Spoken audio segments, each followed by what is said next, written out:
मेरा एक दोस्त था, वो वीट को अगरबत्ती बनाता था। कितने लोगों को पता है हमें वीट क्या होती है? गांजा। तो मैंने सुना वीट अगरबत्ती, वीट अगरबत्ती, वीट अगरबत्ती। तो उस दिन दीपावली की पूजा चल रही थी और दादी ने बोला अगरबत्ती लेके आ जा। मैं भी ले आया। उस दिन पहली बार दादी को भगवान दिखा।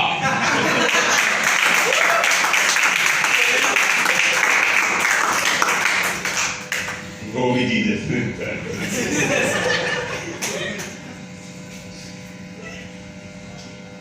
कितने लोगों ने वो सुना है कि everything happen for a reason? बस अंकल रिकॉर्ड मत करो, तो क्या स्टैंड अप रिकॉर्ड नहीं करते।